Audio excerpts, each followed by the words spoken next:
The technology upgrades provided by the Darien Foundation has been a game changer for us. It's allowed us to improve our training. It has helped us hone our skills. Thanks to our partnership with the Darien Foundation, who's provided all this technology and several grants throughout the years, we're able to continue to be prepared to respond whenever you need it. I'd like to thank the Darien Foundation for their continued support. They've been a wonderful partner, and they've taken this vision that we've had for this property and make it a reality. Thanks to the Darien Foundation, we have this amazing new van, and we are so excited about it and what it'll do for the community. This is going to be a real improvement in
celebrating and supporting Darien athletes.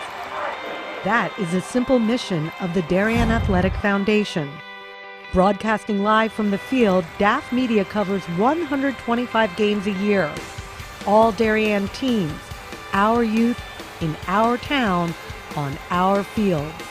Fields like the Center Oval. Celebrating and supporting Darien athletes. That is a simple mission of the Darien Athletic Foundation. Broadcasting live from the field, DAF Media covers 125 games a year. All Darien teams, our youth, in our town, on our fields.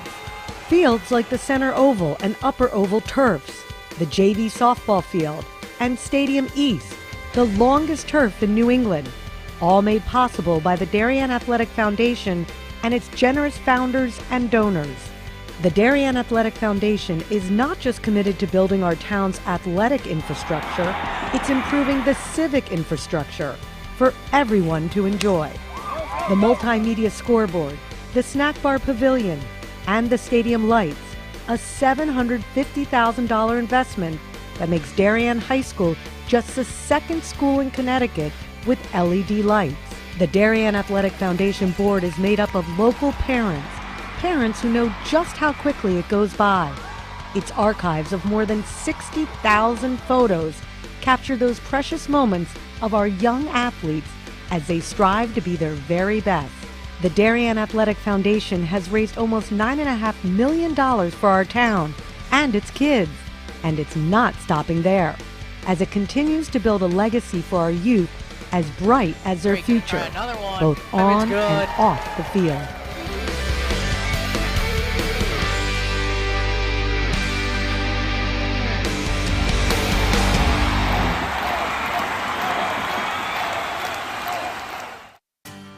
This is David Genovese, founder of Corbin Cares.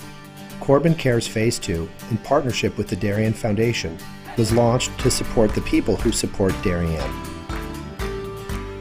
Corbin Cares partnered with the Darien Foundation to thank essential workers, teachers, police officers, firefighters, EMTs, town employees, and postal workers who stepped up during the pandemic. Family meals for four were provided by Four Forks, Bodega, Michael Joseph's, 1020 Post, and Parlor Pizza and Wine. Post 53 was treated to a tacos and waffles night with Bodega and the Waffle Cabinet. Thanks to countless donors, 910 family dinners for four and 110 posties were served. And the Corbin Cares office was flooded with notes, emails, and letters of gratitude. Thanks to the essential workers and generous donors, you are all that make this community great.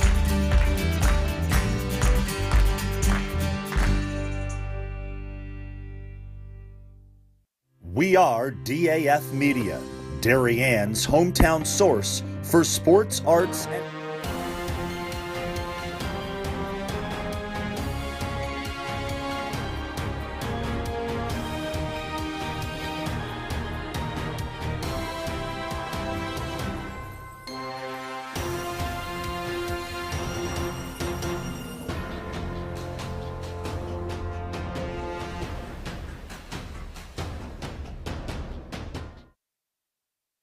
From a cold and rainy Darien High School, we have this varsity girls lacrosse matchup between the 10-0 Darien Blue Wave and the 8-2 Wilton Warriors. Pleasant good afternoon, everybody. Braden Shank joined alongside me, our Wilton lacrosse expert, making the trip down. Thank you for that, Ryan Giannicola. And Ryan, what do you think we should expect in this one? Oh, it's be a good game. These are the top two of the top 3 teams in FCIAC this year.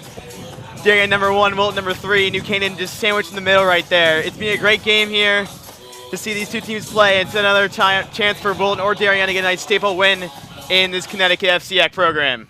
Darien, the #2 team in the nation. All they are behind is a team out of Maryland by the name of St. Paul's, the only team ahead of them in the USA Lacrosse Magazine national ranking. So they are #2, Wilton, #3 in Connecticut, as you mentioned, Ryan, behind Wilton. But let's start with the Warriors here. What do you think they need to do to come into Darien today and take down the powerhouse Blue Wave? Look, this is a powerhouse team for a reason. The Blue Wave are #2 nationally, and Wilton has played some nationally ranked teams this season, and they have not beat one of them yet. But it's always getting better if you look at the roster. You're going against New Canaan, who's also nationally ranked. They did not play as good as they thought they should have. They lost 14-6 there, but then had to go over to Northport, New York, and play a great team there, and they only lost by a score of 8-7. So it's getting better. They're improving, but those are only 2 losses versus really, really good teams. But the rest of the times when they're supposed to be a team, they're there to do it. And tonight, they have to really think about those games they dominated in. What has worked for them? And in that Northport game, what is one little thing you can do better to make it that become a win? And that could be translated to this Darien game tonight. That's a good point. You brought up that Northport game that Wilton played, and over the past 5 days or so, they've played a behemoth of a schedule. They started on the 28th of April. They went to Cardinal Stadium, played the Greenwich Cardinals, the #8 team in Connecticut, took them down 16-2, then took the trip to Long Island to play Northport, and now they're playing the Darien Blue Wave. And their road stretch continues after this. They do still have 3 more games. In about 10 days or so, they will return home. But an easier schedule, if you will. Bryan, McMahon, Cheshire, and Stamford, followed by Fairfield Ward and St. Joe's to round out the Warriors' schedule. And Ryan, we're starting to wind down on the season here. Both of these teams in FCIAC playoff contention. How do you think this matchup will kind of translate, knowing that both teams know they might be seeing each other in a postseason? This is a matchup that you will either see most likely in the finals only. It's a 2-3 seed matchup for the Warriors they're looking at, unless Darien loses to another FCIAC team, which seems highly unlikely right now. It's going to be Darien waiting for this team in the finals if they meet in that playoff kind of bracket. But you're right, it's just not only FCIAC for girls lacrosse for Wilton. They're also in Class AA, which is not like the boys, Class L for boys is Class M, Class L for girls. So these two teams will meet, unlike boys lacrosse, where when Darien and Wilton played on Saturday night, they will never meet again if they're in states. And that is a good point. You brought up that boys game. That was a great game we saw over at Fujitani Field. Darien outblasting the Warriors. And now it's the girls' turn taking the field here at Darien High School. But you look at just the history between these teams. They've met in a couple big state tournament games, including the 2017 state championship, 2019 state semifinals, 2016 state semifinals. And, you know, you got some great FCIAC games in there. So it feels like every year these teams, they have a great regular season battle. They get to the postseason. They'll meet in an FCIAC or a state semifinal championship, and it's an even better match. And we saw that last year. They played at Lilly Field in the FCIAC semifinals. Darien winning that one 12-6, but it was still a great game from the Warriors. Oh, yeah, it was. And the funny thing, you're looking at this Warrior team right now, it looks like almost a copy-paste from that FCIAC semifinal matchup in Wilton at Lilly Field. Like you mentioned, it's a young team. There's a lot more seniors this year who are starting, but last year you saw a lot of like Addison Patillo, Emerson Patillo, and you have like players Gwen Sullivan, Morgan Lebeck, Amelia Hughes, and Gold returning from that playoff loss. And you have so many sophomores who are now juniors who are starting here and ready to see this familiar foe again in the Blue Wave. And I think I counted 27 players returned from last year's Wilton roster, and that's unbelievable, especially when you look at it. That's only 3 or 4 new players, 2 of which being freshmen on this year's roster. Actually, only one freshman on this year's roster. So that's really crazy to think about, and you got to assume Wilton went 13-5 last year. They're going to have the same success this year, and so far it's worked for them. The 8-2 played some big games: Rye, New York; Guilford, Sacred Heart, Hampstead, New York, and they've been outlasting the competition, averaging 12 goals a game. No, this offense for Wilton is just potent. As Matillo, only a sophomore, one of the best attackers, number 16 in gray for the Warriors. And you also have the tall Molly Snow, number 17 as well. Those two attackers are really potent for the Warrior offense. And Wilton did have a little bit of a late start here getting to Darien High School. They moved this game from 4 o'clock to 4:15. Wilton getting here probably around 3:45 or so, you know, getting warm. They probably had 15, 20 minutes to warm up. How do you think that's going to play into today's game? That could play into today's game. I don't think any team's going to be warm today, especially us up here near the booth. It's cold. It's raining. It's windy. It's going to be a game where the elements are not in any team's favor. So warming up, you're right, a short warm-up time that will hurt Wilton. Darien been warming up for a long time, but the warmth will never remain there because just the weather is definitely going to be a very, very interesting thing. And that's the thing, southwestern Connecticut weather, you never know. You have 70 degrees one day, then the next you have a day like this, feels like 40 degrees, raining out, you know, kind of tough to see. And luckily, you know, we're out here bringing you the live coverage so you don't have to bear the elements. You can stay home wherever you are, get nice and cozy and watch this exciting girls lacrosse game between Darien and Wilton on the DAF Media Network, the joint venture of the Darien Athletic Foundation and the Darien Foundation. As they're going over the starting lineups right now, who do you think some big players to watch are for Wilton? Oh, for Wilton, if you're looking at one attacker, it's Addison Matillo, a sophomore, quick and speedy. You'll see her coming from that even playing midfield a little back to get it over that halfway, that 30-yard line marker for the Warriors. Also look on defense with Catherine Aneen back on this lineup because that's just a big thing. She was hit in the head with a lacrosse ball by Greenwich, but she's back today for the Warriors, which is great to see. And also the goalkeeper, Amelia, he's going to Princeton. When she's on her game, and it's going to be tough for Darien to score, but you never know. That's why you play the game. And you just saw right there on your screen the Wilton starting lineups. It will be the senior Amelia Hughes off in between the pipes for Wilton. And Darien, their lineup being announced right now. They have a star-studded lineup. Shea Dolce, their senior, off to Boston College. We assume is going to be in the net as you take a look at the rest of the attack. Chloe Humphrey, Maggie Ramsey not in the attack today. Will be Ryan Hapgood taking over there. And then Colette Quinn, Stein, Stafford, and Sarah and Casey Benoit. Not sure what happened with the picture, but Morgan Massey, Darby, Kate DeMark, and then Shea Dolce rounding it out on the defense and the goalie. We do have to apologize to Kate on that one. We might have missed her on the first couple girls lacrosse games we have done on the starting lineups, but the Virginia-bound Kate DeMark will be starting on the defense for the Blue Wave this afternoon. Nope.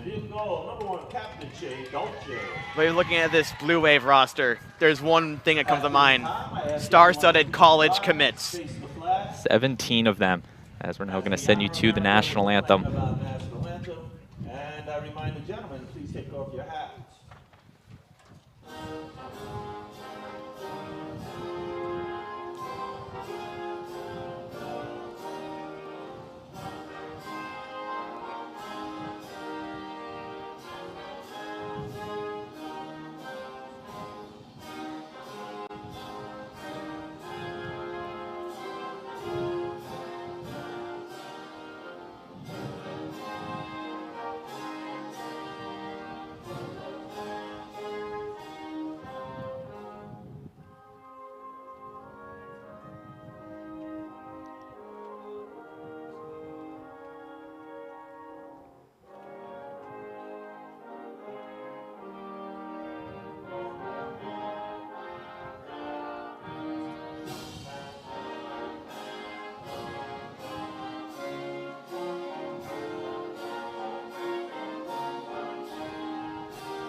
Teams are ready to go in this one.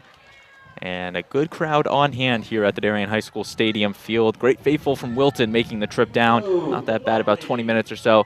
Not knowing what the traffic's like. And then on the Darien side, not as many people, but I assume they're watching on the DAF Media Network. As head coaches are going to round up their squads. Yeah, traffic wasn't not that bad. Southbound, not bad. I look at northbound. Now looking forward to go home today. Well, hopefully, you could go home with a nice Wilton win, or thinking about a good performance. Maybe I just want a game. And we should expect a good one here, as Darien will be in their home whites this afternoon with the blue numbering. And Wilton will be in the road grays, not something you see normally out of a Wilton team. Main coloring the blue and the white, and the numbers will be in the blue. So Wilton in the gray, Darien in the white. Darien will start moving left to right on your screen. Wilton from right to left. Yeah, it's going to be a great game. Both these teams getting ready to go. I mean, Wilton has that hard schedule coming in. That's the one thing to look forward to, look at. It's been a long, long road stand for the Warriors, playing some tough teams, and that could come into effect. And Darien coming in unbeatable. Their record shows at 10-0, 7-0 in FCIAC. We'll see who will come on top on this rainy Monday afternoon. And you also look at the history between these two teams, and Darien has taken the last 19 meetings against the Wilton Warriors. 2011 was the last time Wilton could take down the Blue Wave, so 11 years ago. And I believe it was actually a big one that Wilton won, coming in an FCIAC championship, the 2011 FCIAC championship, the most recent one for Wilton. So they're looking to make some history tonight in that 11-year drought. As for Darien, they're looking to make it an even 20 in a row. Yeah.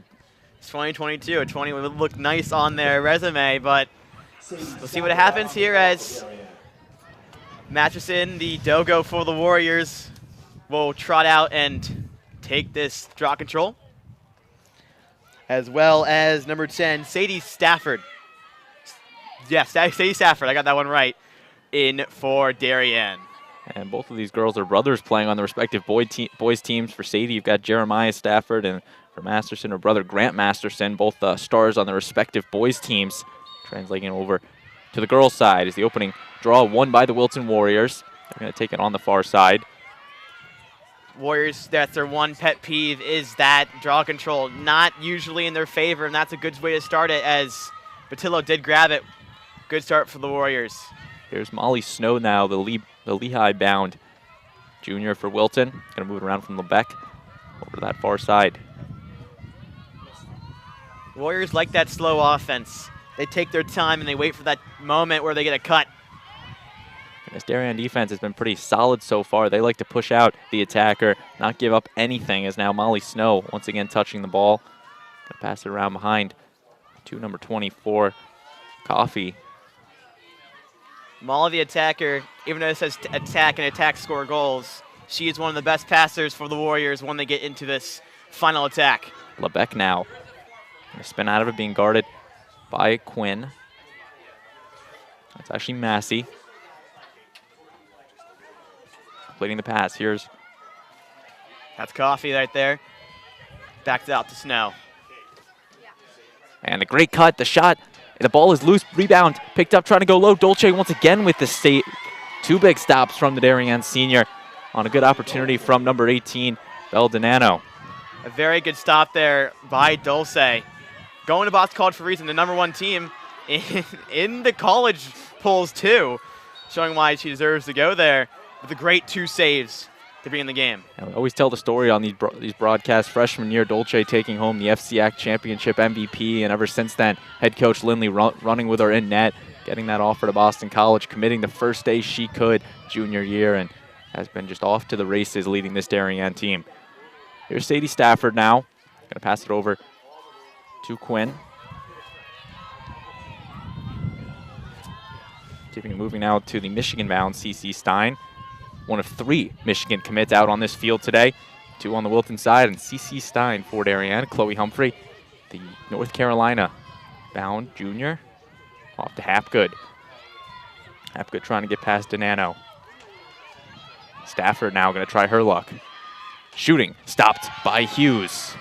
Both goalies have at least one save apiece, making sure that scoreboard still reads 0-0 for both sides, and now the Warriors will bring it up from their side.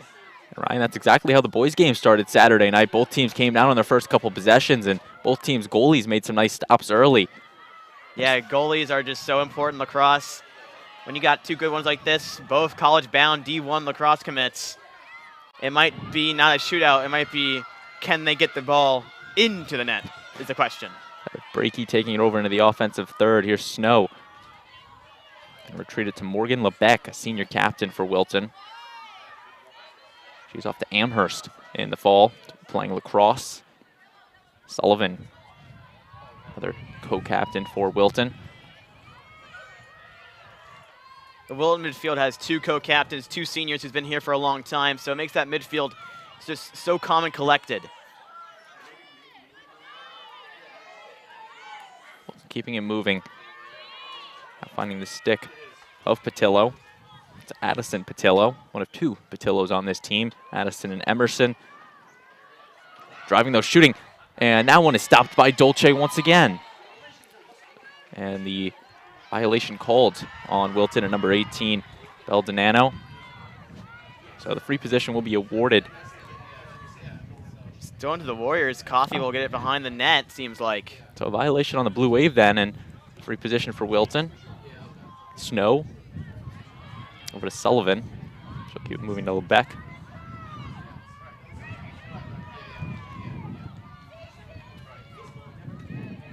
Here's Patillo now. Shooting. Stopped by Dolce. Save number 4 on the night already. Shea Dolce is a stellar goalie. And Ryan, what do you think Wilton's going to need to do today to try to break Dolce at some point? Oh, breaking the brick wall is easier said than done. As a turnover there by Darien. That's picked up by Breaky, who brings it up. But to your point about Dolce, it's going to be tough to break that Boston College 5-star commit from Darien. Wilton just needs to keep putting shots on net. That's what they've been doing. It's sometimes tough for them to get past that defense. You saw that in the New Canaan game for the Warriors. It was tough getting even a shot on goal. So this is positive for the Warriors, getting shots on goal.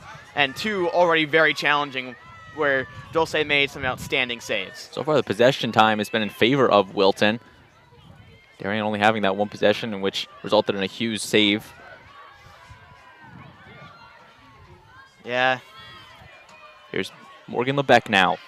Trying to move to the cage. Flag is out, shooting, and will be picked up by Stafford. So a good run-in by Lebec there, free position rewarded. The fun thing is, usually at Wilton, it's so windy the flag doesn't even come out. It's just a card. So Lebec now on the free position. She's going to make a nice move. Comes out of her stick, and it will be staying with the Blue Wave. Free position awarded to Hapgood. So good stop there from the Darien defense. Morgan Lebec having the 8-meter shot. Not able to convert it. Now here is Kelly Holmes, the sophomore for Darien. The Warriors at free position usually like it not too close to each post. They like it more in the middle. So I think Lebec was kind of deciding if I pass it off or do I try to take that shot, and it turned into a turnover for the Warriors. Stafford's moving it up to Hapgood. Finding Quinn. Collect Quinn, the Darien junior, heading off to Princeton in 2 falls. And 2 Princeton players on the field as well, as in goal for the Warriors. Amelia Hughes also going to Princeton. So some Connecticut bloods going to the same school, and they will be teammates in just a year. That's got to be interesting if potentially Colette Quinn scores on Amelia Hughes in a couple of years when they're off at Princeton. That might come up in a story one day. And, of course, they've got the DAF broadcast to watch it back, as now Ryan Hapgood on the free position. She'll be one-on-one with Amelia Hughes. Going straight to the net. Hapgood shooting. Stopped by Hughes. Flag is out, and we'll keep it with the Blue Wave. So they will do it again with Ryan Hapgood, the Dartmouth-bound junior for Darien. This is her bread and butter, if you will, these free positions. Gets one more in the middle this time. See if that changes things. Shooting stopped by Hughes. Number 2 for Hughes, 4 for Dolce, 2 for Hughes, 6 saves in total, and 0 goals in total in this game so far. And that's really the defining point right there for Hughes, showing that I'm here and I'm going to play well here today, making 2 big stops on 2 one-on-one opportunities from Hapgood, especially in something Darien really thrives on, scoring those early goals and making the statements early in the games. As now Chloe Humphrey gets the turnover. Great ground ball pickup there. It's so hard to do that, and how flawlessly Humphrey did it there just made it look like it was easy. Of course, Chloe coming from the long line of lacrosse sisters, or sisters Nicole and Ashley, playing Division I at Stanford and North Carolina, respectively. Float past the shot, and it's in! Ryan Hapgood slams it home on a great assist from Chloe Humphrey, and Darien strikes first in this one. Save me once, save my shot once, shame on you. Save it again, not possible, as Chloe Humphrey, excuse me, not Chloe Humphrey, Ryan Hapgood from Chloe Humphrey will put that one in for the Blue Wave, and they lead 1-0. Take another look at it. Humphrey almost with the alley hoop up to Hapgood, and she just throws it home, staying out of the circle. And Darien strikes first. As for Hapgood, she had a goal in the team's win against Norwalk on Thursday, and she picks up her first one today, breaking our tie about 8 minutes or so into this game. A long time. A lot of people could think that, oh, number one team in the state, number 2 nationally, could just break that tie easily against someone who's not as good as Darien, but Warriors has shown that they're here as Darien wins that draw control. Only the second draw we've seen this afternoon, and Darien picks up their first one as Chloe Humphrey now bringing it around to Holmes at X. Quinn going to touch it and hand it off to Hapgood. Stafford. Keeping it moving once again. Humphrey trying to get past her defender and Hughes makes the stop. Third stop. A great move by Humphrey, get one-on-one, but it's just such a tough angle coming from that right post. The big body of Hughes able to get in the way. And that once again was Hess. My apologies on that one. Kind of doing the great job forcing the defense and pushing Chloe Humphrey to make a shot like that for Hughes to stop.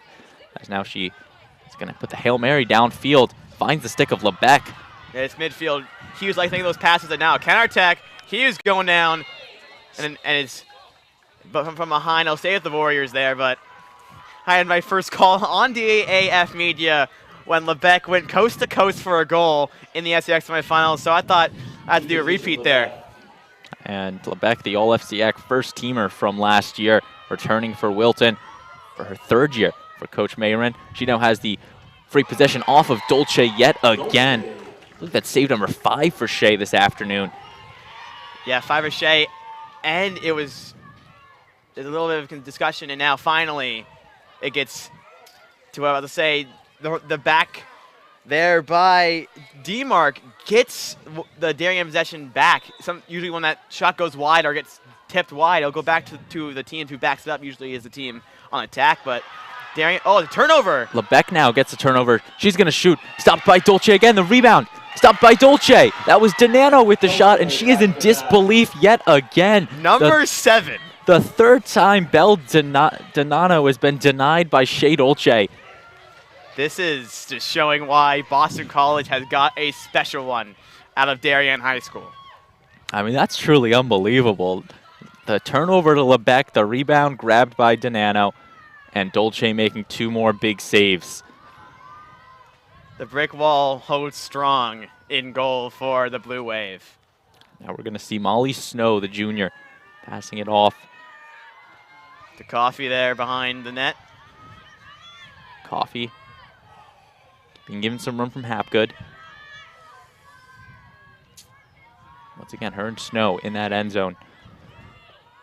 Snow loves to pass it. Snow now. But gets pushed back. Massey pushing her out. Great cut inside the shot, and that one is in. Finally, the Warriors take the goal. That is Addison Batillo there. A great cut. Again, I say Snow likes to pass it, and what does she do? Puts it right on a platter for Addison Batillo, and she knocks that one in. Addison Patillo, the sophomore for the Warriors, gets him on the board. Oh, wait, no, my mistake. Sorry, Warrior fans watching right now. I think it was Belle Donano as we'll look at this replay right now. Cut inside. It was Donano. Goal by Addison. No, it's 16. That's 18. It looks so close. I get confused with that all the time when I'm doing my calls for the Warriors. After being saved 4 times, gets the 5th one. So 1-1 our score. Once again to the face-off circle, or to the draw circle, my apologies. McGuckin's going to come away with it, quickly being pushed from Patillo. So McGuckin will get the free position at about the 30-yard line. Molly off to Trinity College in the fall. Just like every player we've named. Oh, so-and-so, oh, going to college. It's just how FCIAC lacrosse works, especially these prestigious programs. And that's the thing with these programs, Ryan, is once kids graduate, they get a new class of recruits, and they keep the tradition going as that one is scored. Ryan Hapgood with her 2nd on the game, going to the offhand and putting it top shelf on Amelia Hughes. A big response for the Blue Wave for finally letting up a goal. They get one right back.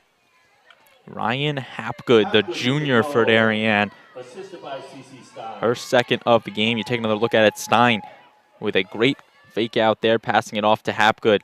She drives it inside, going to that left hand and high on Amelia Hughes. Nice in that top left corner. Amelia Hughes was waiting for her to go high, but didn't think to be placing it just right there in the perfect spot. And now Darien going to make their first draw substitution of the game. Colette Quinn going to be taking it for the Blue Wave. Once again, verbally committed to Princeton, the junior, for the Blue Wave.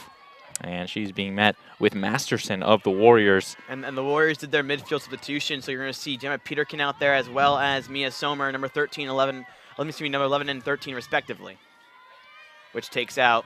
Masterson will stay in after this draw right here. And look at that draw right there, Ryan. 5 out of those 6 players right there committed to play college lacrosse. The only exception to it being the person that's taking it, Ashley Masterson, who's a sophomore and physically can't commit yet. So it really just speaks volumes to these teams and these programs. No, these teams are just amazing. I mean, you have sophomores aplenty, and even a freshman as number 13, Mia Sommer, just had it. Even on here for varsity, it's just incredible, these two teams, how much talent they have. And when you talk about an athlete, you can't forget about Mia Sommer. 3 varsity sports starting on all of them. You've got the girls basketball, or not girls basketball. Girls basketball. She started on girls basketball. Girls basketball and she started soccer. on girls basketball. She didn't start, but she was definitely in the varsity team and a big off-the-bench player. Got a lot of minutes, but you're right. She started in attack when Jill Roberts went down for the Warriors. And, of course, both of those teams, their soccer and girls basketball team, going to the state championship. One of them, actually, I think 0-1, if you will, a tie in girls soccer and a loss in girls basketball. Yeah, girls teams this year for the Warriors have been outstanding, making these surprise runs to the finals in states. And that's something you look at a conference like the FCIAC, you know your typical powerhouses in Darien, Staples, New Canaan, you know, you'll get an occasional West Hill or someone, and Wilton's one of those teams that goes under the radar. It has a ton of sports that are, you know, really dominant in a lot of sports and don't really get the recognition that, you know, might people kind of give them out on. To be a 12-meter free position here, with Masterson having it right now. Masterson going to pass it off to Snow. Sommer, actually. There's your freshman who's driving inside. Shots wide, backed up by Coffey. Not gonna lie, those numbers are kind of tough to see from they're Wilton. very tough to see. The blue numbering on the gray jerseys, the road jerseys for the Wilton Warriors. But we are trying our best to get them to you. Luckily, I'm here. I call this team every time they're home, so I should know who they are, but I did get one wrong on the goal call, of all things. Keeping it moving now to Masterson. Stein trying to play the defense. We'll find the stick of Snow. Moving it to X now. Coffey having it right there. Sommer now one-on-one. Making a bad pass there, and the whistle will be... Another free position here, this time for Gemma Peterkin, a Richmond commit. This time now at the 8-meter.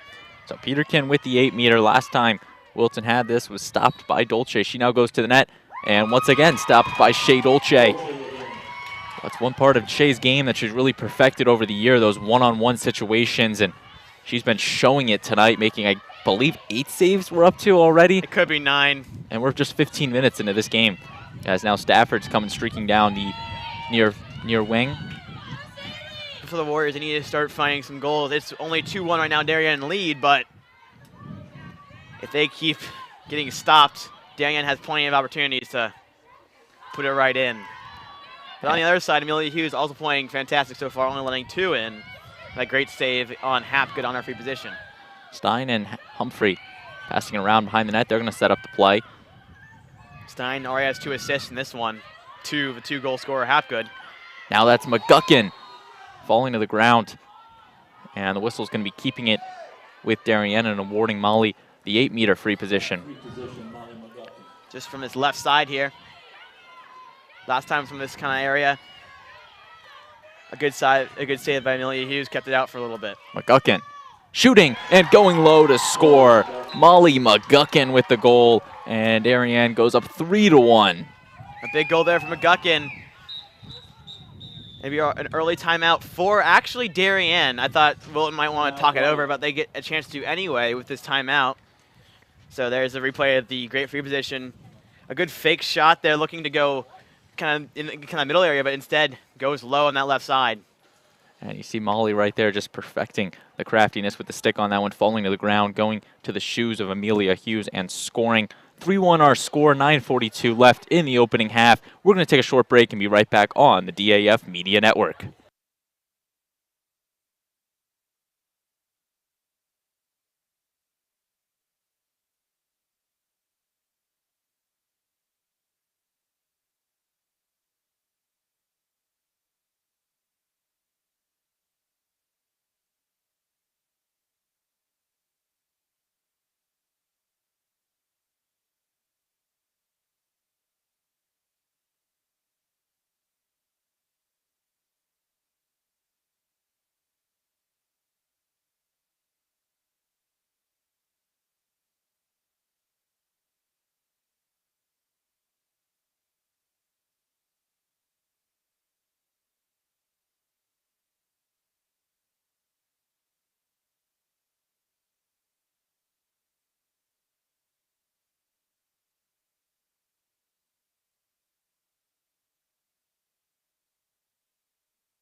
We're back on the DAF Media Network.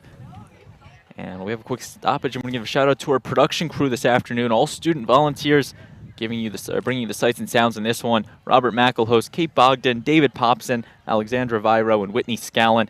Our DAF Media Advisor, Damian Andrew, Braden Shank, and Ryan Giannicola with you. So glad you could be with us and spending your Monday afternoon with us on the DAF Media Network, the joint venture of the Darien Athletic Foundation and the Darien Foundation.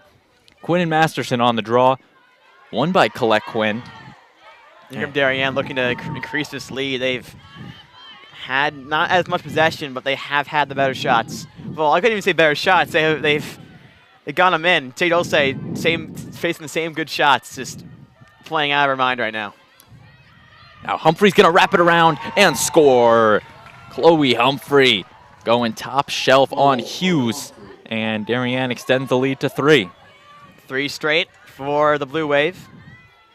Chloe Humphrey, the #1 recruit, according to Inside Lacrosse for the class of 2023, and she is just magnificent, scoring 6 goals versus Wilton last year in the FCIAC semifinals, the first 6 goals for Darien. Exactly, I remember I had to call that.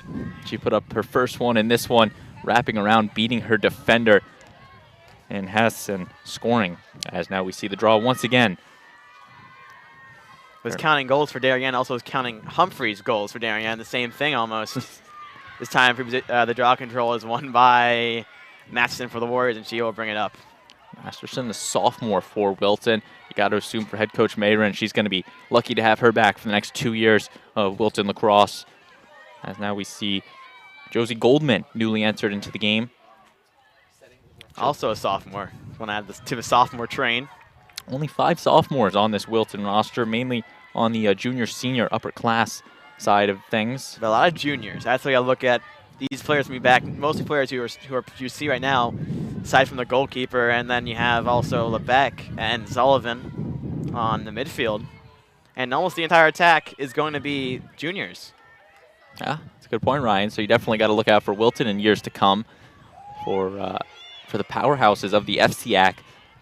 Especially when you look at the FCIAC, a conference where only 3 teams really run it, in Darien, New Canaan, and Wilton. They've taken, I think, the last 15 years or so in the conference titles. Greenwich maybe taking an occasional 1 or 2, but it's really a 3-man race to start every year, and it's no difference this year. An illegal pick there by Batillo, so we'll go back to Darien. A turnover that the Wilton Warriors can't really afford right now, being down by 3, and that could kind of increase more. But you're right. I mean, it's just the same thing this year. It's a 3-horse race. You have Darien, New Canaan right now at the top, and then Wilton just a little bit behind. But when they play these games, it's going to be close every time. And 4-1 currently are scored, and they've definitely played some good battles over the years, and so far all gone in Darien's favor for the last 10, 11 years. And Wilton's looking to change that, try to pick turnover. Patillo now has it going across midfield.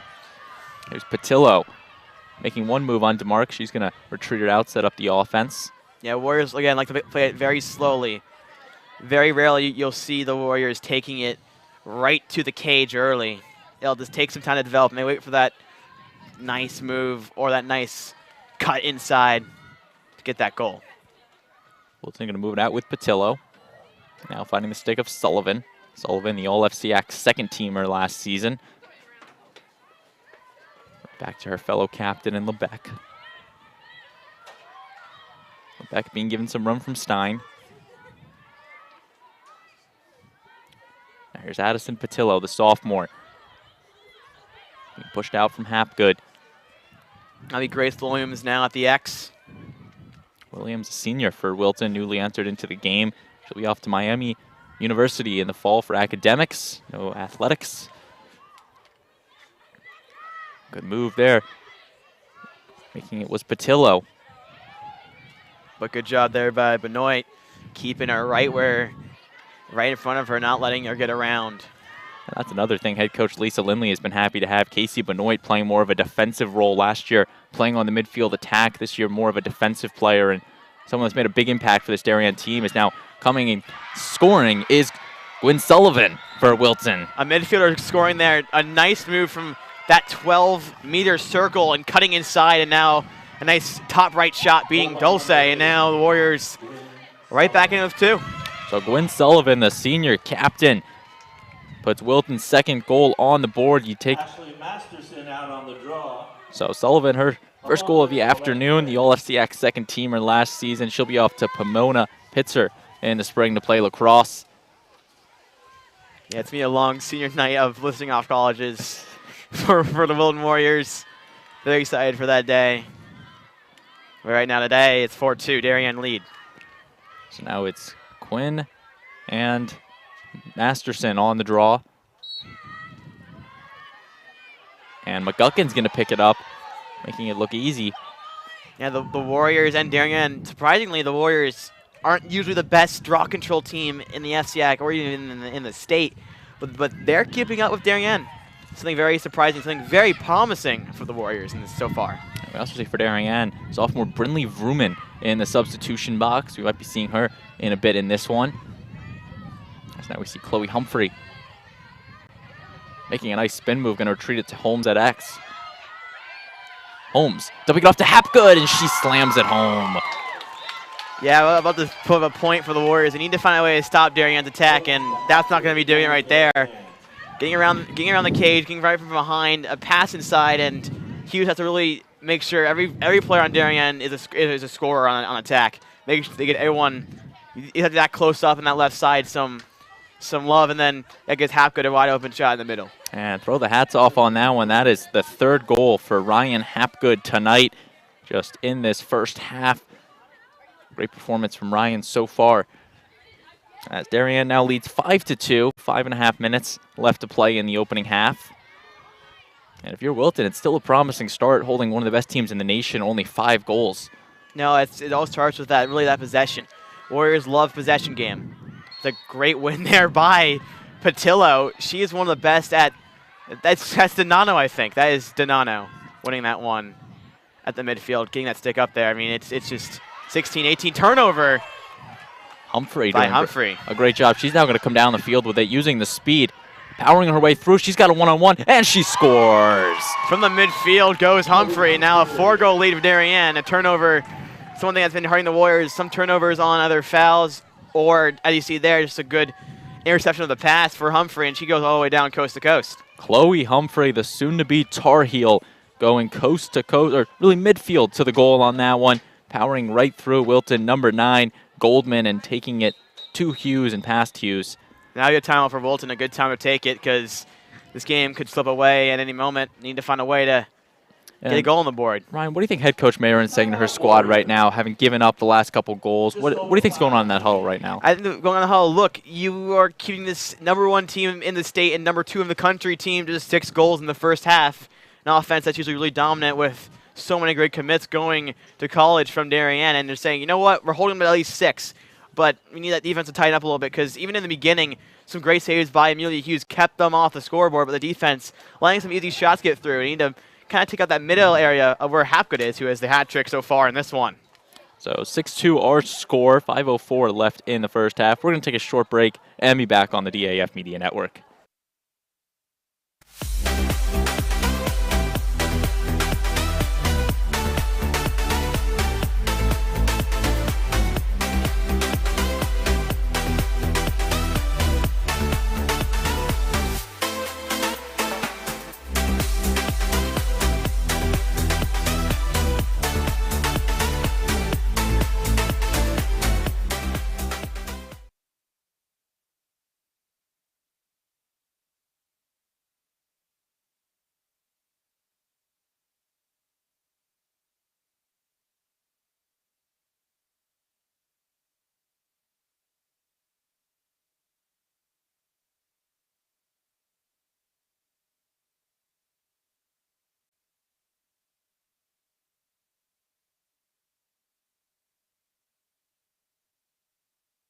We welcome you back to Darien High School, ensuing the draw between Colette Quinn and Ashley Masterson after the Chloe Humphrey goal to extend the Darien lead to 4. Yeah, big lead for Darien. The big score of the night is 4. It could keep growing as their offense has looked unstoppable and potent so far. The Warriors are going to cut that deficit down and with maybe a draw control win here, maybe not a turnover like last time. And if you're just joining us, you've missed a exciting first 20 minutes in this one. Amelia Hughes, Shea Dolce at the goals have been doing a great job, and found out about, I think at the last time outbreak, they played on the same summer team together. They split time, so they are good buddies, Shea and Amelia, and you got to assume there's an extra layer of rivalry to that one, and they've both been playing stellar. But as for our goals, 2 for Chloe Humphrey, 3 for Ryan Hapgood, 1 for Molly McGuckin on the Darien side, and then Gwen Sullivan and Addison Patillo, the 2 for the Wilton Warriors. And that's where we stand so far, 6-2. The Warriors on attack. They need a goal. Let's see what they can do. Wilton keeping the ball moving. Patillo off to Lebec. It's now 26 for the Blue Wave coming in, and that's Brinley Vrooman again. Coming in soon, at least. Still waiting to enter. Sullivan off to Patillo. Patillo trying to go the one-on-one with Benoit. Benoit, the Syracuse-bound junior for Darien. Might have to keep calling her name in just a few years. Here's Patillo now. Great job by Stafford to push her out. Darien midfielder. Coffey behind the net. DeMarc playing the tight D. The Warriors love to use that X position, but right now for the Blue Wave, keeping them out of that, you saw Coffey being really pressured there by DeMarc. So that makes it hard for the Warriors to really run the offense they want to run. Molly Snow now going to take it to the net, bouncing and scoring. A huge goal there for the Warriors. Molly Snow, again, she doesn't like to pass it, but a great cut inside and a nice bounce shot to beat Dulce, who at the beginning of the game had 8 saves in a row, and finally the Warriors have found a way to get a goal. Molly Snow has been playing hot recently. In the last 4 games, 10 goals and 23 assists, and she adds to that total with her first one in this one, the Lehigh-bound junior for Wilton. FCIAC second teamer for Wilton. The goal is not by Morgan Lebec, as you see on the screen. It's by number 17, Molly Snow. Molly Snow with the goal. Just to clarify there. So Molly Snow with the goal on that one. Apologize for the graphic on that one. Who won the run to the ball here? It will be DeMarc. So DeMarc is going to have it. Getting a little crafty with it, passing it off to Massey, the Cornell-bound defenseman for Darien. Now Stafford. Taking it across the midfield. Just quickly being met with Donano. Now, every time Darien's been down on this offensive side, they have found a goal like it's clockwork. Let's see what the Warrior defense can do, or see the Darien offense. And going low, fooling Hughes is Chloe Humphrey for her hat trick today. Darien with their 7th goal on the afternoon, coming from the stick of Chloe Humphrey. I didn't even stop talking there. That's how fast it went. Just the Darien offense picking apart this Wilton defense. And now it's 7-3 as the Warriors, who just answered back recently after that timeout, are down 4 once again. So back to the draw circle, Masterson and Quinn. You see Chloe Humphrey with the goal for Darien. Had 6 against Wilton last year in the semifinals. Only her 3rd today, but there is still another half to play. 2:40 left. Out into the open space, picked up by Patillo. Wilton sophomore. Being double teamed by McGuckin and Quinn. She gets out of it and will take it into the attacking third. Patillo known for her moves and her speed. That's why usually on those draw controls, she's the one picking it up after Masterson or whoever taking that one for the Warriors and picks up and runs. So Masterson leaves the play. Corey now coming on for another Wilton attacker. Patillo with the ball. High pass, but Coffey able to pull that one down. Coffey just 5'9", but she was able to get the stick up and pick it. As now LeBeck is going to take it to X. Thought about it for a second, but just thinks to hold on to it. If you're the Warriors here, a goal is needed, but also thinking about it, it's 1:43 left to go in this first half. Do you hold it for a long enough time and then try to get the last 30-second shot so you don't let Darien go down again, because they've been red hot. Now we see Wilton here. The flag has been pulled on Darien. The whistle will be awarding the free position. So that will be Massey going behind Snow. That would be also a yellow card as well. So Warriors will be up 1 player, but this is a tough free position for Molly Snow. This one's coming from the far right post. And she instead takes it back to the X. So Darien will go a player down as Wilton pretty much a must score here with the player up situation. That probably will be for the entire rest of this half. They'll be up a player. So Warriors wanting to convert. You never know in lacrosse, and especially, and the shot there. Oh my! Falling to the ground was Masterson. Oh, it's not Masterson, that was Patillo. No, that was, who was that? Let's take a look at that again. It's so hard to read these numbers. Getting ward 24, Ellie Coffey is what I'm being told. We're going to take a replay on it. But a great goal from the Warriors on that one. You see there, Coffey. It will be Ellie Coffey, exactly. And just going through the stick of Dolce is Ellie Coffey, the senior for Wilton. Usually plays that X position and loves to pass it around, but got it from the net because that's where Snow took that free position from. So she was right in that little right corner area. Decided to take the shot. DeMarc is going to pick up the ground ball on the draw. And going to retreat it over to Darby. Dolce now touching it. Under a minute left. Darien might set up for a final possession. They are still a player down with Massey in the box.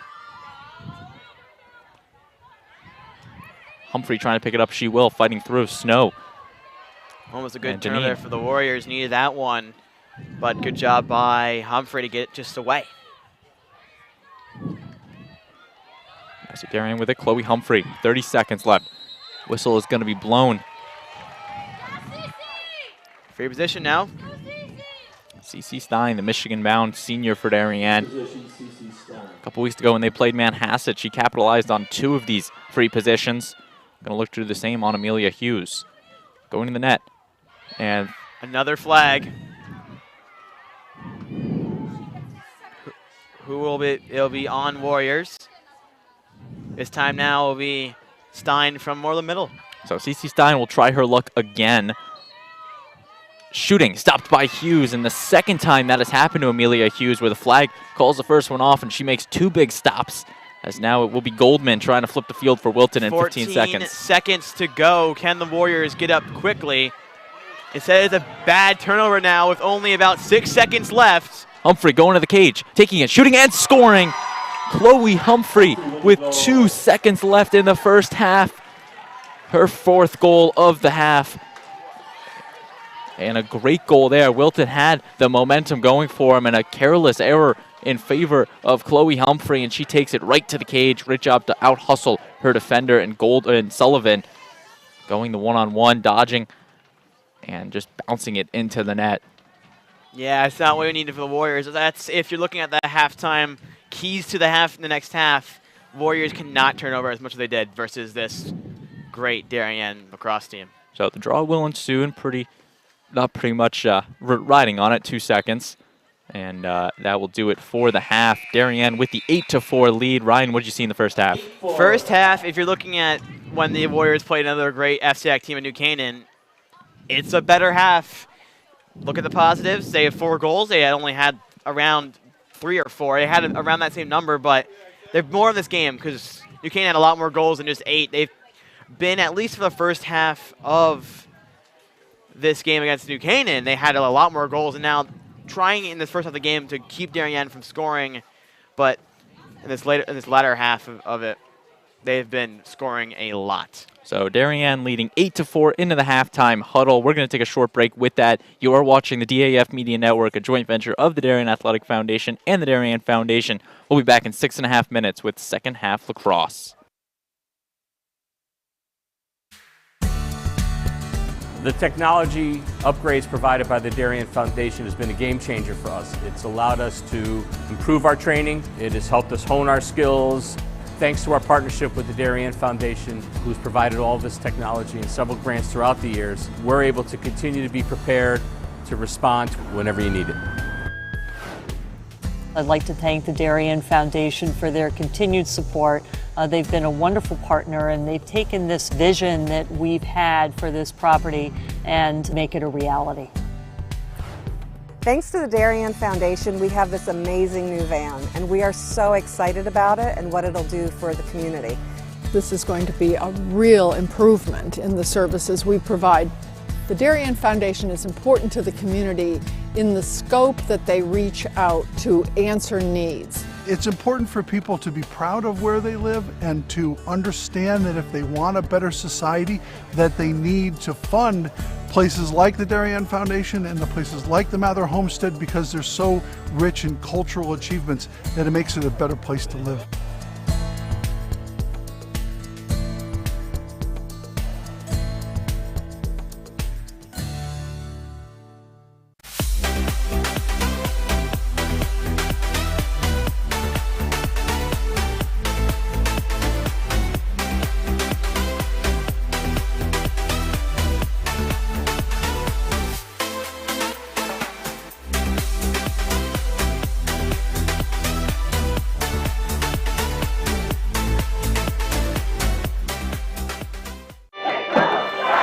Celebrating and supporting Darien athletes.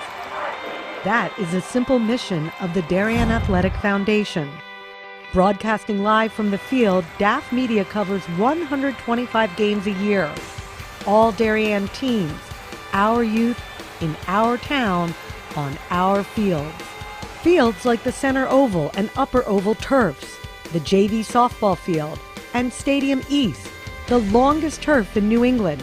All made possible by the Darien Athletic Foundation and its generous founders and donors. Provided by the Darien Athletic Foundation is not just committed to building our town's athletic infrastructure, it has helped us hone our skills. It's improving the civic infrastructure for everyone to enjoy. All this technology, the multimedia scoreboard, the snack bar pavilion, and the stadium lights, whenever you a need it. $750,000 investment. I'd like to thank the Darien Foundation for their continued support. They've been a wonderful partner, and we've taken this the Darien vision Athletic that Foundation we've had board for is this made up of property local parents, and make it a reality. parents who know just how quickly it goes by. Thanks to the Darien Its Foundation, archives we have of more this than amazing new van, 60,000 and we are photos so excited capture about it those and what it'll precious do moments for the community. of our young athletes This is going to be as a they real strive to be their improvement very in the best. services The we Darien provide. Athletic The Foundation Darien has Foundation raised almost is important to the $9.5 million community for our in the town scope that they and its reach kids, out to and it's answer not needs. stopping there. It's important as for it people continues to to be build proud a of where they legacy live for our and youth to as bright understand that as if their they want a future, better society, both on then they and need off the to field. fund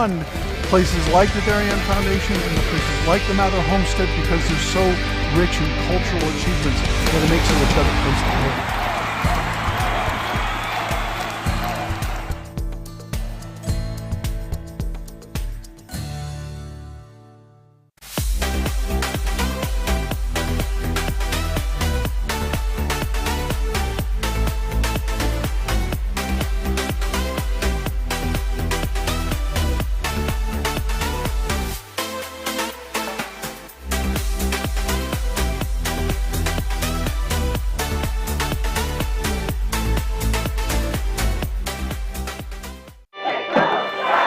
Celebrating and supporting Darien athletes.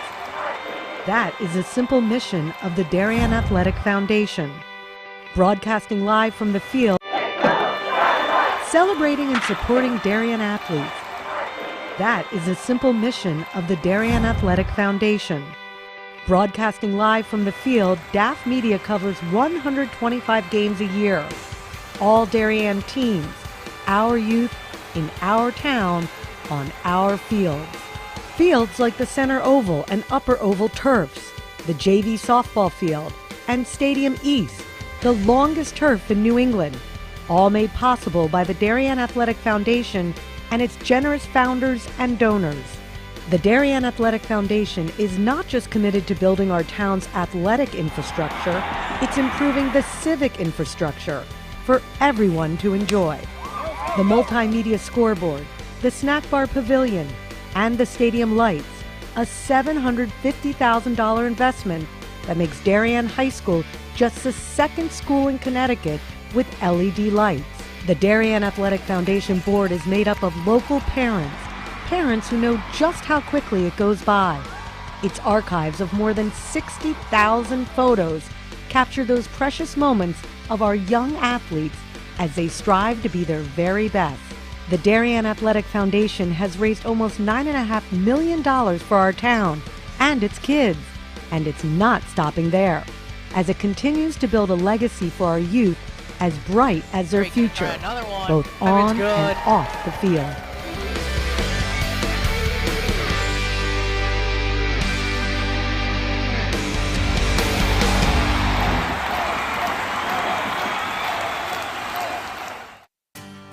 This is David Genovese, founder of Corbin Cares.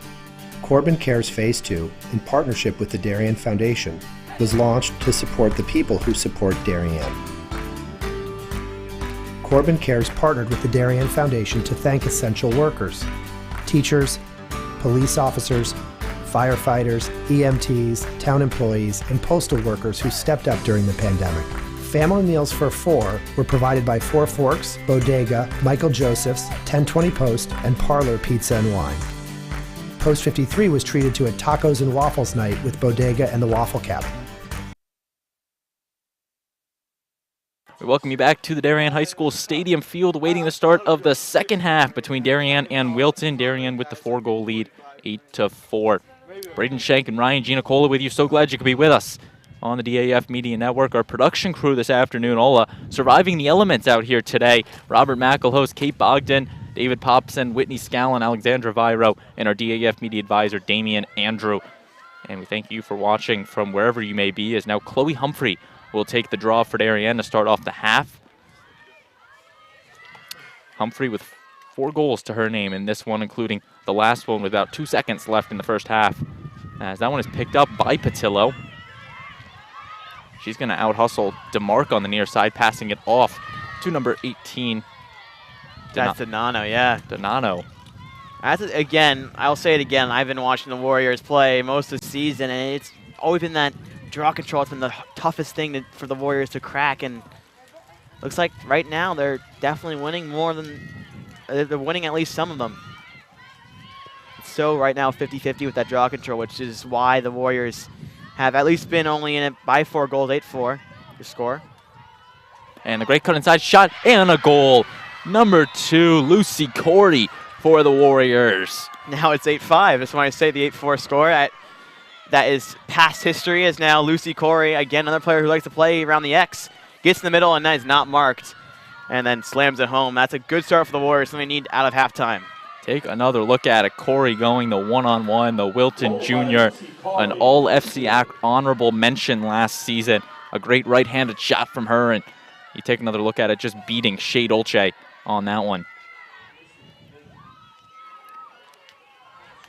Now it will be Humphrey and Masterson once again on the draw, something head coach Lisa Lindley really has done most of this season, changing out that draw taker and, you know, switching it up between Sadie Stafford, Humphrey, Quinn, Maggie Ramsey, really just keeping the opposition on their feet.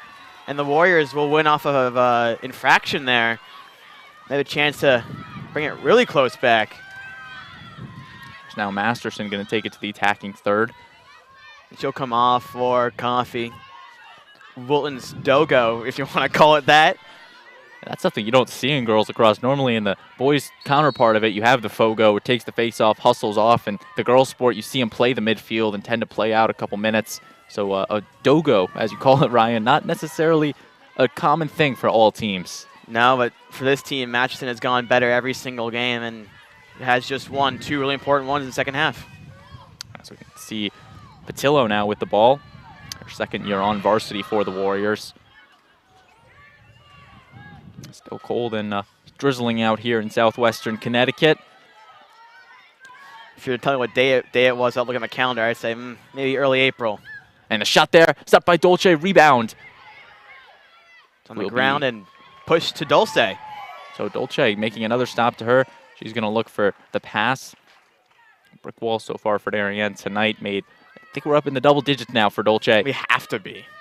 And she's just been playing a great season all year. Her third year starting for the Blue Wave.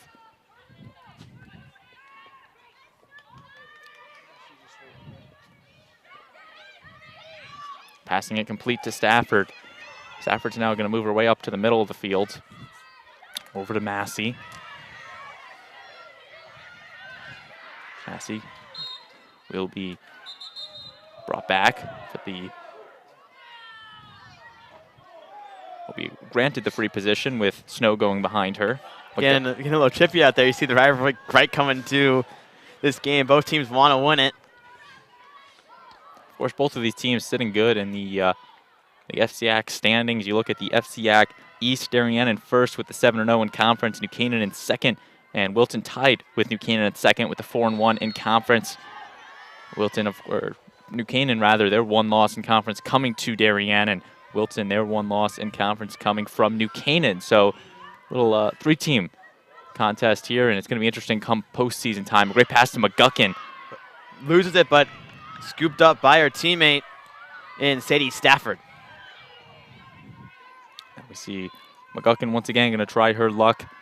Number 85 this season for the Blue Wave.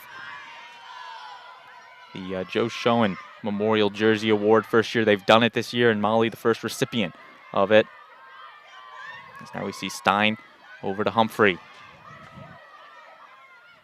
Pass complete to Stafford. She's going to stay with it, back off. A dangerous pass there. Just got past one Warrior's stick. And the flag will be pulled. The push called on Wilton and number 18, Donano. But you can see how physical this game is. A lot of these girls lacrosse games, flags are not that commonplace, and right now it's totally different. And the shot scoring is Molly McGuckin. Her second of the afternoon and Darien's first of the second half. The All-FCIAC and All-State first-teamer Molly McGuckin with the goal for Darien. You take another look at it with the 8-meter free position, going straight to the net and going high on Hughes for the goal. Yeah, the Warriors, the free positions for Darien have been so good so far. Almost every time it's either been capitalized on or another flag pull, and they have to do it again. 20:54 left in regulation. Darien with the 4-goal lead. Humphrey and Masterson on the draw.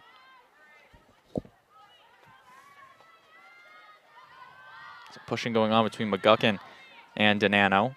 They're in position, though.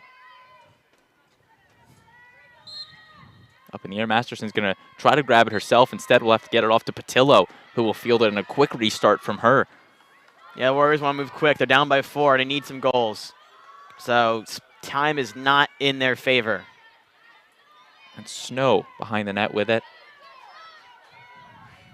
Passing it off to the stick of Sullivan. Now Lebec with it. Wilson going around the perimeter, looking for the opportunity. Again, Warriors love it slow. So they're not going to find that quick pass. They're going to run around a little bit as now Lebec charging inside. Shot and whistle calling the play dead. Be a free position looks like for the Warriors here. And a card look like it's going to be pulled out or not.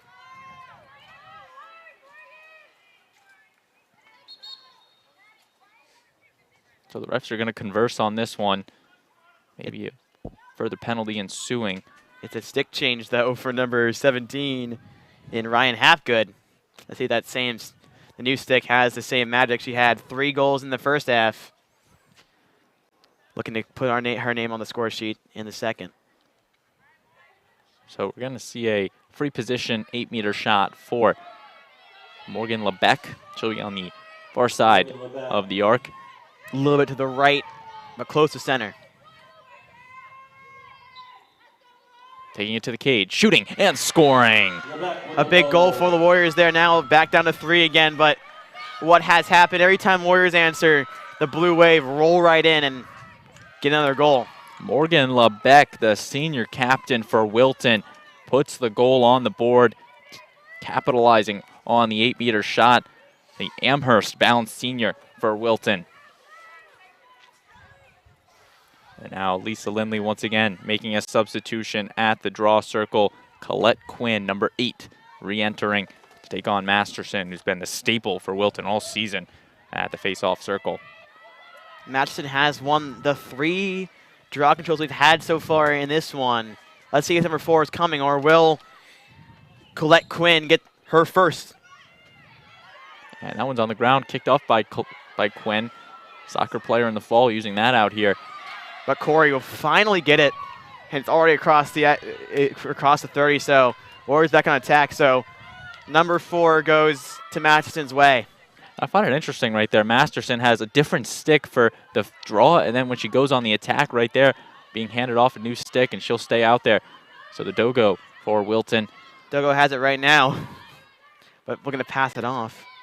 Once again, Wilton is in their road gray jerseys with the blue numbering. Darien and their home whites with the blue numbering. Moving from right to left on your screen. Darien left to right this half. Masterson now. Back to Coffey. Coffey fighting through the ball, gets knocked out of her stick, picked up by Hapgood on the turnover. And now they're going to flip the field to McGuckin. A costly turnover for the Warriors, something I've said a lot so far in this one. Turnovers have been in the Warriors' not favor, pretty much, if you want to put it that way. Humphrey now taking it to X. So dump it off to Holmes. Kelly Holmes, the sophomore for the Blue Wave. Over to Stein, finding it to the stick of Stafford. Now Humphrey once again. And a bad pass there. Holmes is going to recover with it. A close one. Darien so technical with the ball. You don't see the Tomatoes miss passes in this game or at all. And the whistle's going to be blown.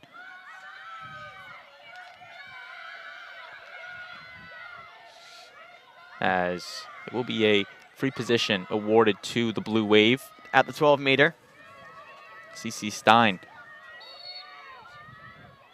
with the restart. She's taking with it, fighting with it, shooting.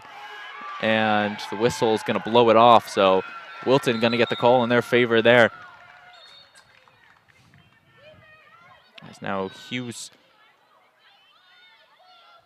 trying to figure out, set up her. That's a big break for the Warriors. Did not want to go down 4 again. They're back with 3, and this time they have a chance to draw it down to 2. So we'll figure out what happens as we got 17:25 left to go. Masterson now staying on the field. That one's passed far side over to the stick of Deneen. A good ride there by the Blue Wave, but Deneen gets right by it. The Bucknell commit. Deneen normally a defenseman, taking that one into the attacking third. And now we'll set up, push there from Coffey, and now DeMarc will go behind her. Now you see it from the Warriors a lot. Some of the defensemen just bring it up because they're just really speedy, a fast defense. And this one now, shot stopped by Dolce, rebound picked up by Hapgood, lost. Whistle going to be giving it to the Blue Wave. Great save by Dolce, keeping it at just 3-goal lead for the Warriors, not 2. Pass almost high of Dolce, she'll keep it in her circle. Dolce now walking around with it. Looking for the pass. Plates it to the stick of McGuckin. She's going to move with it. Finds the way to Massey. Morgan Massey hasn't played a lot of this season in these bigger games. Seeing the start today for head coach Lisa Lindley. A whistle there, a push from the Warriors. And whistle stopping play once again. Warriors trying to play really aggressive there, making that a hard restart for the Blue Wave, but got a little too close that time. That's something. This is a Wilton team knowing they're trailing by 3 goals. They just want to stay on the offense as long as they can because they know that they can score when they're on the offense and try to fight their way back in this 3-goal deficit.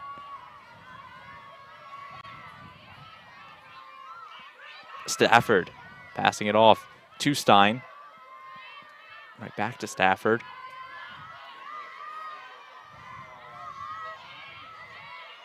McGuckin behind the net.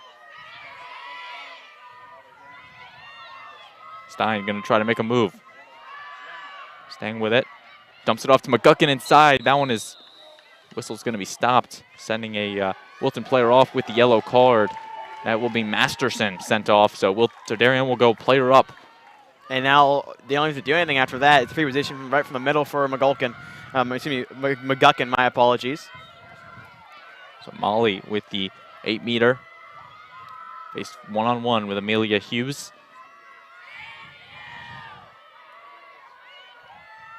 That's the other problem there. It's not just that it's Madison. It's just that the players going off for Wilton is Ashley Masterson, their draw control, their Dogo, as I've been saying in this game, who usually is the one getting all these draw control wins for the Warriors so far.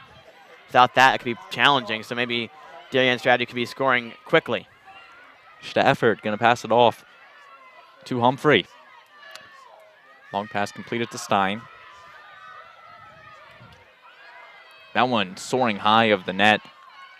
Out of play, but staying with the Blue Wave as the clock continues to roll. 14.5 minutes left in regulation.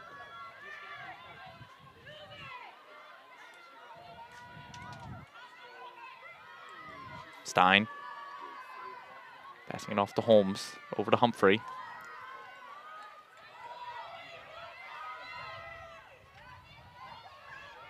Stein at the net, finding a cutting Holmes.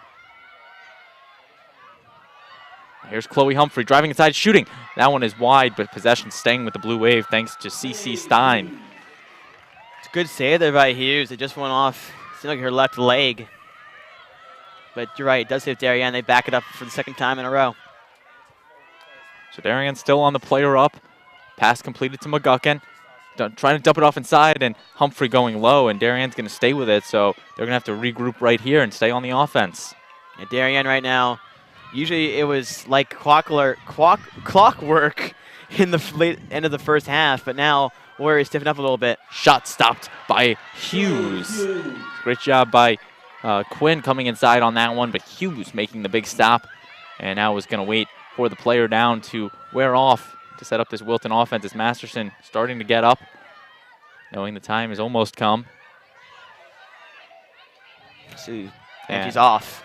Both teams now back to even strength, so a great player down kill by Wilton on that one. And now Masterson touching the ball almost immediately. You need to do that for the Warriors, who have been down this game so far. Lebec now charging up. Lebec taking it inside, shooting, bouncing it, stopped by Dolce. The ball is loose, and Benoit will be the one gaining possession. And it'll stay with the Warriors. Dolce not happy with the call, but Warriors are. It's a big break for them there as they lost possession just moments ago. Interesting call on that one, especially because Benoit picked it up cleanly, and it's going to be turned over to Wilton because of the whistle. So now we see Molly Snow with it. Surprising turnover for the Blue Wave, who usually, like I've been saying all game, have been just so clean and precise with their passes and not fouling that much. Here is Coffey now, senior for Wilton. Passing over to Masterson. Beck. Wilton going to keep him moving. 12 minutes left to play. They are currently chasing 3 goals. A team that averages 12 goals a game in the Wilton Warriors, being held to 6 right now.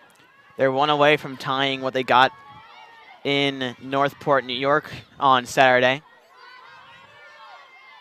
That's the thing, is you look at their most recent games they've played, and all but pretty much that Northport game, they've scored about 15, 16, 17, 18, 19 goals for them, so they're definitely a high-powering offense. They are, but it shows just how when the two powerhouses combine, those goal totals go down so much, and that's just matched in with the free position coming from about this left post area.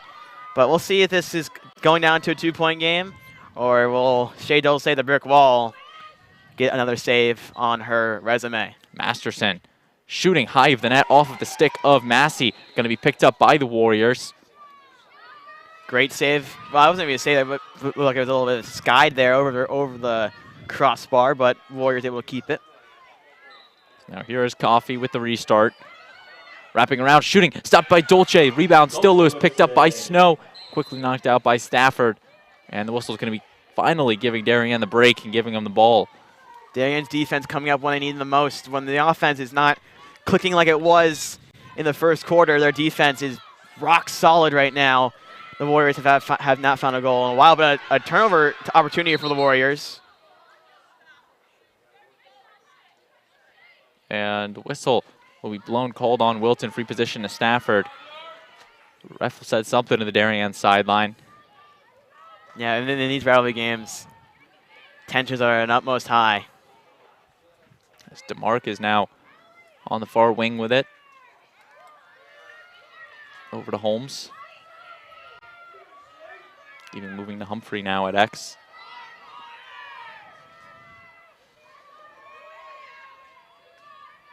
Darien slowing it down, knowing they have the 3-goal lead. A little over 10 minutes left in regulation. Grace Williams re-entering play for the Warriors. Sullivan, or that's Quinn rather, touching it. Just looking at the wrong team's number 8. Humphrey.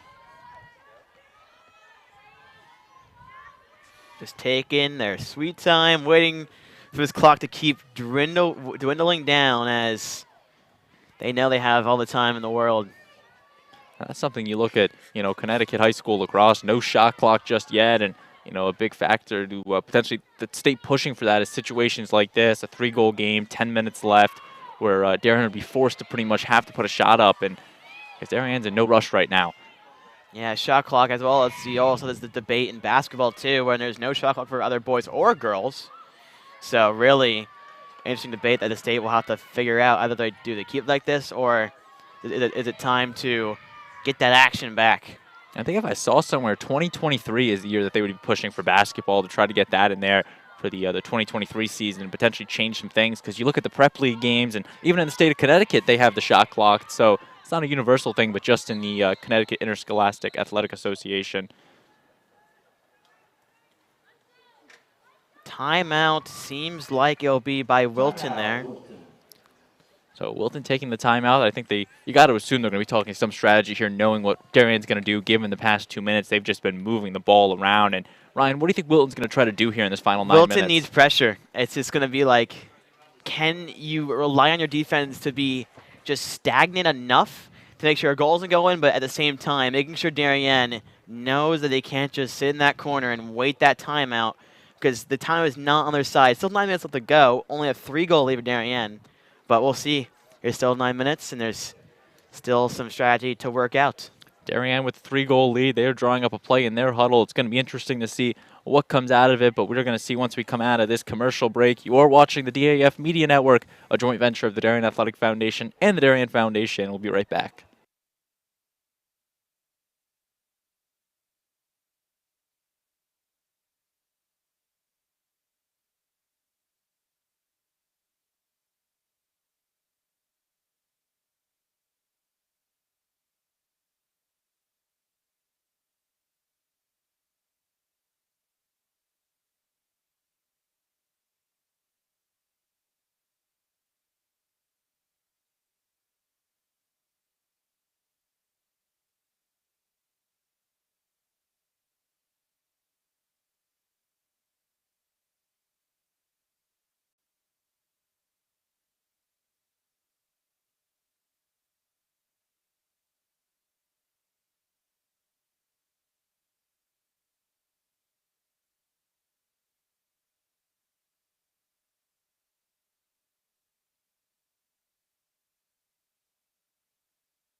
back on the DAF Media Network. 9 minutes left to play. Darien will have possession, up by 3. Braden Shank and Ryan Giannicola with you. So glad you could be with us, spending your Monday with us on the DAF Media Network. We're starting from the X position now. So Darien, the last 2 minutes or so, has just been passing the ball around, not looking for a shot. No shot clock pressuring them. So it's going to be interesting out of the timeout what we see, as both teams have, Wilton's got 1 timeout left. Darien, that was their final timeout as that shot. It's to be a great save by Hughes, but a free position won by the Blue Wave. Coming from the left side. It's going to be interesting if they retreat on this one or if they go for a goal. A good opportunity for the Blue Wave. I think you go for it here. Get that 4-goal lead, make you feel real comfortable. Humphrey going low, stopped by Hughes. The ball is loose. Rebound was tripped up there. Picked up by Holmes. She gets knocked to the turf. You take another look at it. Humphrey quickly off the whistle, going low, stopped by the legs of Hughes. Must have heard me from up here saying go for it. They do just that. This one, I don't expect them to go for it. Could be a push back here, but we'll see what happens. Coming from a tough angle on that right post.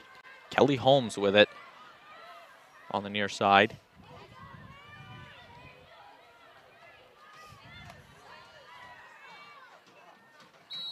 Holmes going to retreat it, get it to Quinn. All right, I'm 2 for 2 with predictions on the free position so far. Darien now over to the stick of Hapgood. Stafford.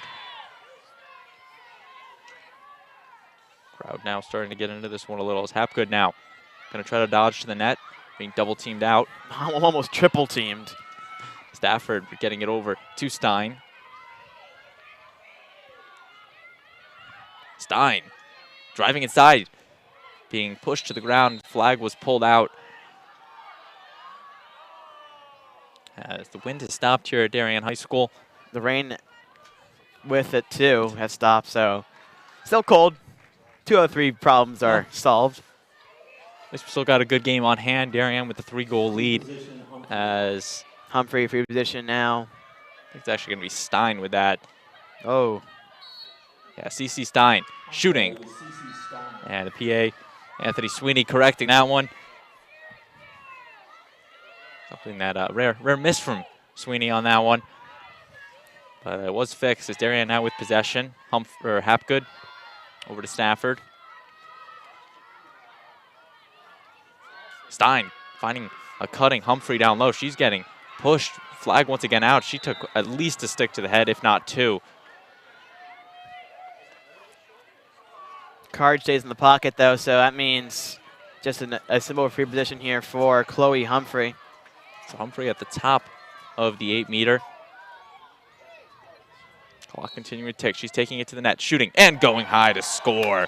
Chloe Humphrey, her 5th of the afternoon, and Darien will extend their lead to 10-6.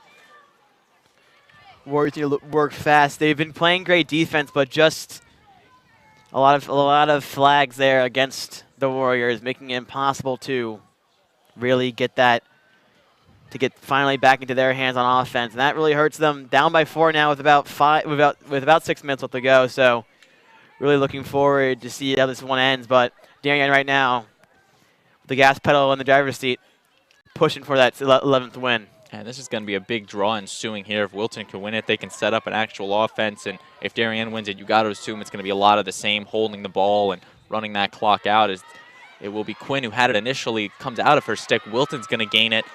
That's Patillo running up. That's a big win for the Warriors, who have been winning draw controls consistently in the second half. That's one thing that's kept this game as close as it's been.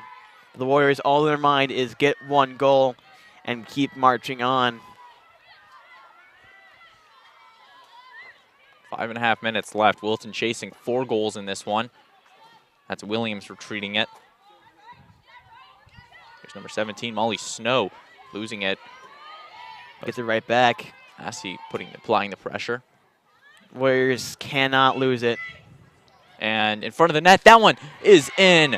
Grace Williams, we call it at Wilton her signature spin move. Spins around from that behind the X position and gets right in front of the goal. a tough save for Dulce that you could not make. And now Warriors right back in this game. Just when he thought that it was just game over, the Warriors in the back seat, pushing on that driver's seat. You take another look at it. DeMarc applying the pressure. Williams going to the offhand and up in that top left corner of Shea Dolce to score the goal. 10-7. Wilton staying alive. But now once again a big draw for these teams. Darien, if they win it, you know what their game plan is. If Wilton wins it, then they might get some offense out of it as they just converted the last one. A lot of draw control wins for the Warriors. Can the Blue Wave get one on their favor? And then they can. A great win there for McGuckin. And also in Quinn. Humphrey. And now gain possession for Darien. 5 minutes left to play. Ryan Hapgood, the Dartmouth-bound junior. Get it to the stick of C.C. Stein.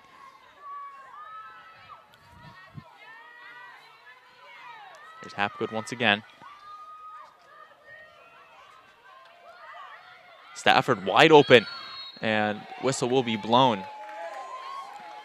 Not sure who was guarding Sadie on that one, but she was off to the races once she got it, and she will now get the free position with Amelia Hughes. See they back it out, but they will. Stafford will back it out, playing the time game.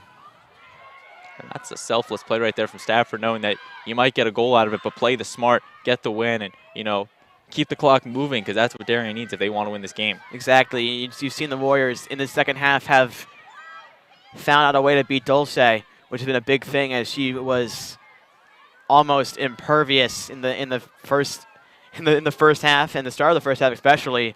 About 8 saves in a row, and they finally found a way to break that defense. So you really want to make sure it's on your attacking side if you're Darien for the extended future.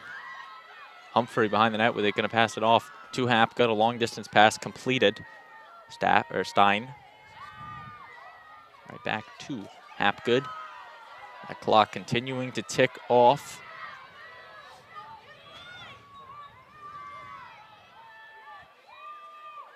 Darien moving the possession along.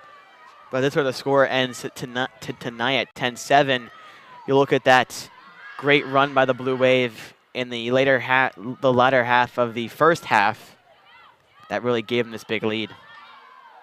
That's something. It was a game, I believe it was 7-5, I want to say, going into the half. So Darien really hasn't been stellar in this second half. Part of it due to the fact that they are not really trying to score the goal here for the last 10 minutes. It's a great cut there from Quinn. He's going to retreat it out to McGuckin. She's going to make a move inside, shooting and scoring. Molly McGuckin with her hat trick this afternoon. The third Darien player to pick up the hat trick. Hapgood, Humphrey, and McGuckin. And actually the only 3 goal scorers for Darien this afternoon. Humphrey with her 5, 3 for Hapgood, and 3 for McGuckin. That's what you need from your attackers. Your attackers are there to score goals, and they have done just that. 11 for them, and now they're looking just to win this draw control and keep doing the same thing they do again. But for Wilton, they need the fastest goal in the west, the southwest of Connecticut, that is. Let's see if they can do it right now in this draw control. Masterson and Quinn on the draw.